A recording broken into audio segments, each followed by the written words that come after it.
नमस्कार, मी रुशाली यादव सारंग। आता आपण टॉप 9 घडामोडींचा आढावा घेणार आहोत। सुरुवातीला टॉप 9 मोठ्या घडामोडी पाहूयात। राष्ट्रपती द्रौपदी मुर्मूंकडून promotion and regulation of online gaming bill 2025 ला मंजुरीमुळे विधेयकाचं कायद्यामध्ये रूपांतर। ड्रीम 11 ॲपमध्ये सर्व पैसे काढून घ्या, ड्रीम 11 ॲपकडून नोटिफिकेशन जारी। ऑनलाईन गेमिंग संदर्भातील कायदा पारित झाल्यानंतर ड्रीम 11 कडून खबरदारी। मतदार याद्यांबाबत आमचा अभ्यास सुरू, 2-3 आठवड्यामध्ये निवडणूक आयोगाला पुरावे देणार, शरद पवारांचं वक्तव्य।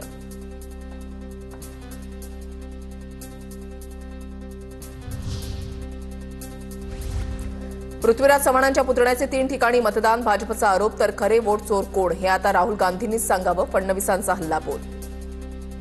खरे वोट चोर कोण आहेत हे आता स्पष्ट झालेलं आहे। आता वोट चोरीचा सगळा कॉन्ट्रॅक्ट राहुल गांधींनीच घेतलेला आहे आणि त्यांचेच लोक या ठिकाणी वोट चोरी करतायत हे लक्षात आलेलं आहे। मतदार यादीमधील घोळ फडणवीसांनी मान्य केलाय, निवडणूक आयोगाला सरळ करण्यासाठी फडणवीसांनी आमच्यासोबत सामील व्हावं, जयंत पाटील यांचं वक्तव्य।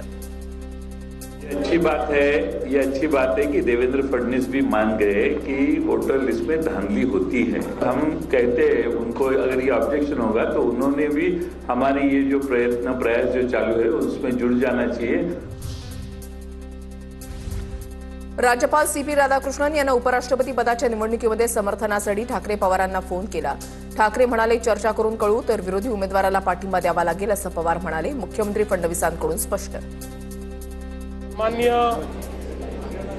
उद्धव ठाकरेजी आणि सन्माननीय शरद पवारजी या दोघांनाही फोन केला होता। उद्धवजींनी सांगितलं की आम्ही सगळ्यांची चर्चा करू।